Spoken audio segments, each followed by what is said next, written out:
Okay, Hebrews chapter number 12. We've been going through the Bible. We come to church on a regular basis. We go one chapter. Sunday school, Thursday night service, one chapter. And then so next Thursday, we'll be doing Hebrews chapter 13. Hebrews chapter 11, it talked about those that were considered the Hall of Fame Christians. The Hall of Fame Christians. It's like going to the baseball Hall of Fame. You know, you got all the major players with the statistics and everything else, why they were in there. And so chapter 11 shows all these heroes, right? And they start off with Cain and Abel. Abel was the first hero. Why? He brought blood. First two religions started there. One was works, because it's harder to get, carrots out of the ground. I mean, you talk about work. You gotta get in there and dig and water and get rid of all them weeds and the worms and everything else. The other one, he's just an animal. All you got to do is make sure he's got green grass and some water once in a while, and cut his throat, and you got blood. So you had either blood or works. And the first two brothers in the Bible, they fought because the younger brother, the first brother, Abel, said, why don't you just do what Daddy does? Because, Daddy, he actually worships God. So I'm doing like Daddy done, and God accepted the offering. Why don't you be like Daddy?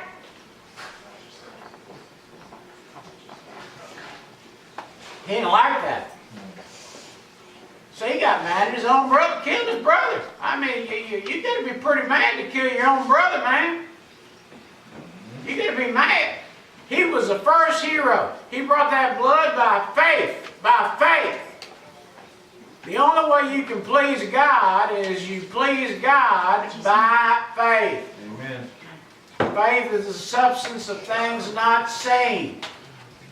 You gotta have faith. There's a heaven. Amen. Nobody's ever seen heaven here before, unless you ate too many jalapenos on your pizza. I don't know. Other than that, I don't think you would have saw faith. You wouldn't have saw heaven. So now we're in chapter 12. All right. We talked about all the heroes. Some of the heroes died not seeing the promises of God. They were cut asunder. They took them, tied them up, took a big giant knife, two guys like they're going to cut a tree, and one guy stood on that side, one guy stood on this side, and they took a saw and they went shh, and they cut the preacher right in half because they didn't like what he had to say. They were in the Hall of Fame. I mean, they was in the Hall of Fame. You better be in the Hall of Fame if you get cut up like that. Wherefore, in other words, we've known all these Hall of Famers, seeing also you are compassed about with such great a cloud of witness. Who are the witnesses? The Hall of Famers. The Hall of Famers. People in heaven are looking down. They're looking down from heaven, and they're looking at your life. Maybe somebody in your family that's gone on and has passed on and is looking down from heaven, and it says, let us lay aside every weight and sin. So there's a difference. What's a weight? Well, you ever carry a bag of sugar and run with a bag of sugar in a race? Let's get ready to run. We're all going to run. But you're going to have to hold a bag of sugar. That's going to slow you down a little bit, don't you think? Right. So you got to get rid of the weights. You got to get rid of the stuff, all the stuff that's keeping you. It's not a sin. It's not a sin. It's a weight. It's something you enjoy. You know, I lost a little weight to keep it off. I try not to have breakfast. I try not to have lunch. I eat one meal a day. I have a good meal. I eat whatever I want. You know, I have a snack afterwards. You know, you say, why? I'm trying to get rid of that weight. Trying to get rid of that weight. And sin, which does so easily beset us. Easily. In other words, it's real easy to get off the wrong road. To get off from serving God. And let us run with patience the race that is set before us. It's real easy to quit the race.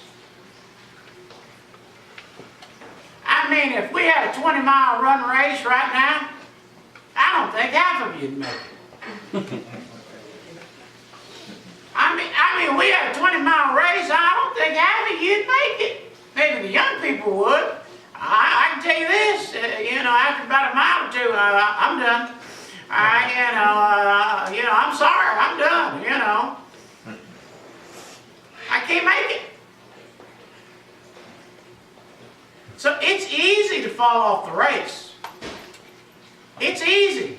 How? By sin that you like or by some weight that you like. All right, you like fishing?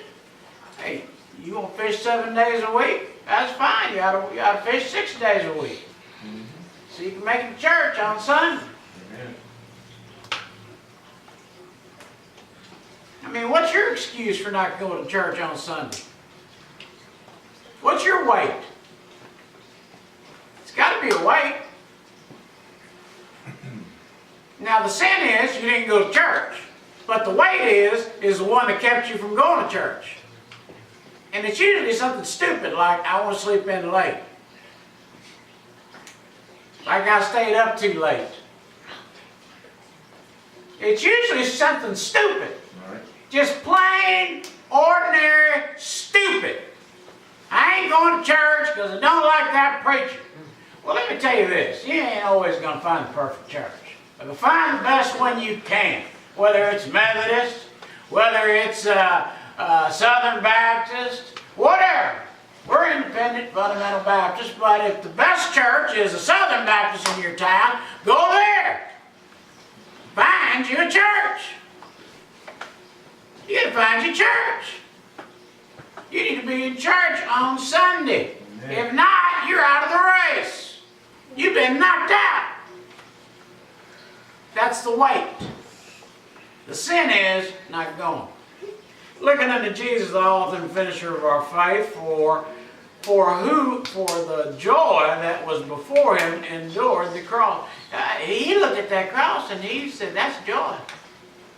Now that's kind of hard for me to understand that. He was looking forward to dying. Paul even said, he said, I am between two places, whether to go to heaven or to stay here with you.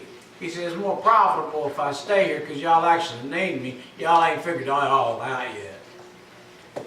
You know, people get upset with Paul. Everybody in Asia, he said, has forsaken me. I guess he must have said something that got them all mad at him. Then at one part, he says, all men have forsaken me. I mean, he got everybody mad at him. You say, what did he say? I don't know, but whatever he said, they all got mad. Everybody got mad at the preacher. Didn't want nothing to do with the preacher. We're reading his words. Jesus said, oh, there's joy. During the cross. He said, once I finish with that cross, I get to be with my Heavenly Father in heaven. He knew what was coming. Some people look at it different. Now, if you're a real Christian, you know, you pray, Lord, today, would it be all right if you just showed up today and we can just go on, amen? I don't have to worry about these bills and I ain't got to worry about, you know, everything else. We can just go home now. As far as I'm concerned, you have my permission, amen? Today'd be a good day. Let's just go to heaven. Amen. Some of you, it would ruin your plans. because you got plans this week. Despising the shame, he sat down in the right hand of the throne of God.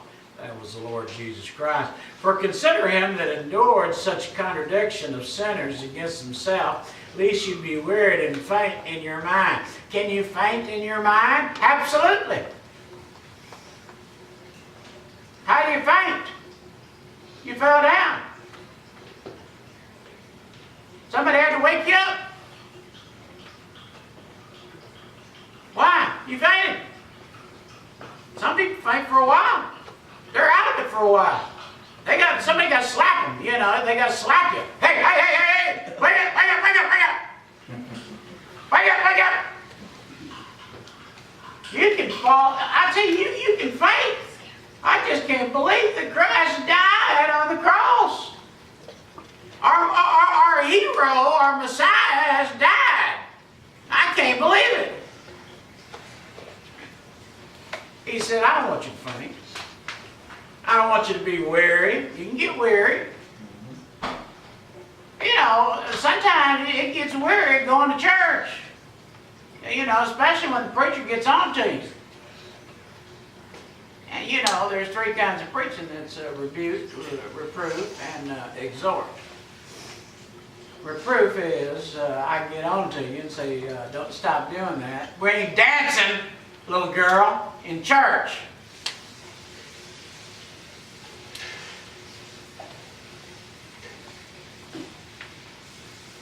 That's reproof. Now, rebuke is you get up and do it again, I'm going to come over there and I'm going to yank your hair and I'm going to throw you out of this house. Exhort is when I'm going to tell you, hey, I appreciate you listening. I appreciate that you listen. That's exhort. You're doing right. Does that make any sense to you? Can you